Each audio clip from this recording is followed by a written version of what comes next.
Hello, everyone. I'm Tamara, and welcome to Tam's Psych Advice. Today, we're going to talk about when INTPs look like ENTPs and when ENTPs look like INTPs. Now, I'm a big believer that a type is a type. I'm a big believer that one letter changes everything. Otherwise, why would you need 16 different types? So some people might think that ENTPs and INTPs are interchangeable because all you're doing is changing the introversion and the extroversion. But if that were the case, then we would just have 8 types, right? So I think one letter changes everything. Some people believe that you can change types in your life. Not true. I think you can move up and down the scale, a little bit more extroverted, a little less extroverted, a little bit more perceiver, a little less perceiver. But I do not believe that you change types unless you have some type of an injury or something like that. But that's really rare. So anyway, let's talk about ENTPs and INTPs. So that being said, I say that to say that even though what I'm about to explain may look like the other, they're still not the other. So let's talk about the INTP first. And when sometimes people think they are an ENTP when they truly are an INTP. And I've seen this several times, actually. There's one YouTuber who does great MBTI videos, and the lady, I strongly believe is an INTP, but she always says that she's an ENTP. And the reason for this is when you get an INTP with a 6 Enneagram, a lot of times it can kind of mirror an ENTP to me. And that's just my opinion. But it kind of does something special to that INTP. And I understand why they feel like they're an ENTP. It can almost extrovert that INTP. But in my opinion, the person is still an INTP. I still see the INTP. It just heightens it and makes it look or feel more like an ENTP. But an ENTP is unique in themselves. I can usually spot an ENTP pretty quickly. INTPs are intelligent people, and they really put a lot of pride in their intelligence. And once they learn something, they know it. They can persevere until they understand every complex nature of something. So they can be thought of as intellectual snobs, which is kind of cool in a way, right? If they are having to work with someone who is not as intelligent as they are, that might be a little bit frustrating to them. But it also might frustrate the person who's working with them, who might think this person is really haughty, or they're snobby, or something like that, and their intellectual ability kind of low-key mates even, because they can go into their own little world. So they may not be so demanding, like, pay attention to me, we have to do 1,000 activities. They can entertain themselves, really struggle to vocalize their emotions, and they can be pretty easygoing unless one of their principles is violated, and then they may not be so easygoing anymore. Sometimes they may not be understood by others because of the complexity in which they think, may not be as interested as engaging socially with other types. But then that's where the 6 comes in. The 6 kind of warms up that INTP nature. Those 6s can be confrontational at times.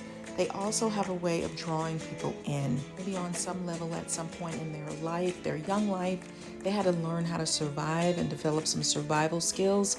And sometimes that can come with knowing how to draw people in so that you get your needs met. And so there's always this element of a 6 that's looking out for safety. Are we safe? Are you safe? So they may have a way of kind of looking out for the underdog kind of a thing. They can have a bit of an edge to them, swag, so to speak. So they can be warm, playful, open. Loyalty is a huge thing with 6s. So if someone is loyal, they're going to make you feel like they're connected to you, like they've got your back. They can be supportive, honest, fair, reliable. On a negative note, though, a 6 may be a little bit more suspicious or inflexible, sarcastic, controlling. They can become like Mr. Tough Guy. As I said earlier, they can be confrontational at times, but it kind of heightens that INTP introverted energy and turns it more outward. Because if you're in survival mode and you're trying to connect with people as a child, you're gonna have to learn some special skills to engage with people and draw them in. And so they can feel to themselves like they are extroverted, like they are ENTPs. But there's sort of this different kind of steadiness or sturdiness that I kind of see in an INTP. Not that an ENTP can't be sturdy. See, words can get you in trouble.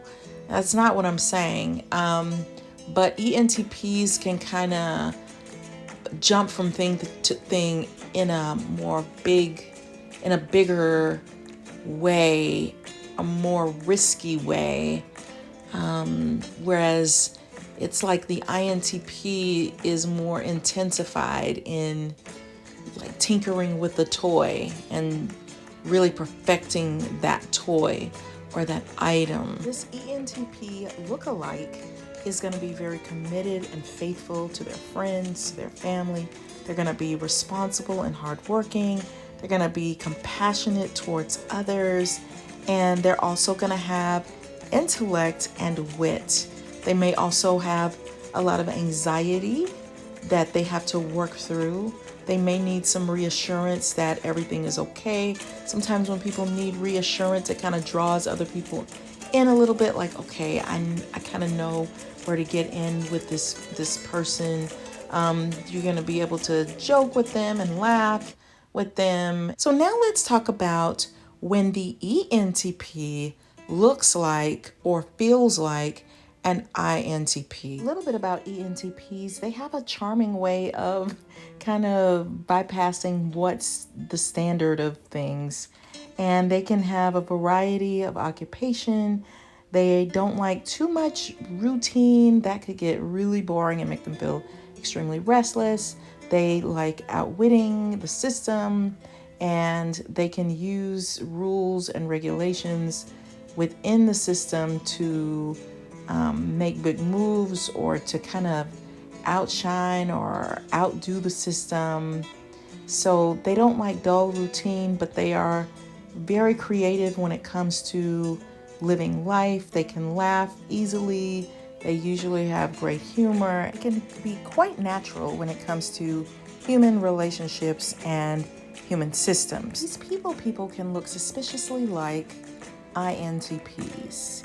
And you might want to know, when does that happen? You take the ENTP and you stack the Enneagram 1 on top of it, which is the perfection, you're going to get someone who looks a lot like an INTP. But this person is still not going to be an INTP because they're probably not going to be honing in their skills on one tiny little thing and really developing it and being endlessly curious about it, although they may do that from time to time. But the person is still an ENTP, but they're going to give you an INTP flavor. And this person is going to be really intriguing too. So they're going to be reliable, productive, orderly, honest, self-disciplined. This brand of ENTP is going to try to accomplish a great deal. They're going to have very high standards and ethics. They're not going to want to compromise themselves on anything. They're going to be very responsible, dedicated to everything they do. They're going to be able to put facts together, coming to good understanding and figuring out the best solutions. And they're going to try to bring out the best in other people. They may get really uptight at times, really hard on themselves. They want to be fair and considerate. They may end up doing all the work instead of sharing the responsibility, which could make them feel overwhelmed. And sometimes they may even forget to laugh at themselves. They may worry a lot. They're going to be loyal, dedicated, conscientious, and helpful. Have good follow through, or they will beat themselves up for it. They are going to be warriors. They're going to believe in truth and justice. And they may even see things in terms of right and wrong, good or bad. And before they do something, they're going to be more thorough before they make their decisions. And they may not like being criticized or judged by other people. They may not break. They probably are not going to break as many rules. Not really. They're going to be pretty steadfast when it comes to rules. So they're not going to waver as much on certain things. And they can be, they can compare themselves to other people and even struggle to relax, and even think that at times that they don't deserve to relax because they haven't done enough or they haven't perfected something enough. So it really puts them more in, it makes them come across as more introverted. I know that ENTPs like some downtime. It's not that. It's their presentation may seem more introverted than your typical ENTP. Would it confuse you even more if I told you that these two created types look a lot like each other? Okay, so we won't even go there. When you're feeling down in a crappy mood, it's hard to get out of it by simply thinking happy thoughts, especially these days. Check out my jewelry at the Etsy link below. You'll be amazed at how good it feels to wear something that shifts your mood and lifts your spirit. Imagine wearing something fun and feeling better at the same time. Check out my book, The Workplace Narcissist by Tamara Zyon on Amazon. Bye!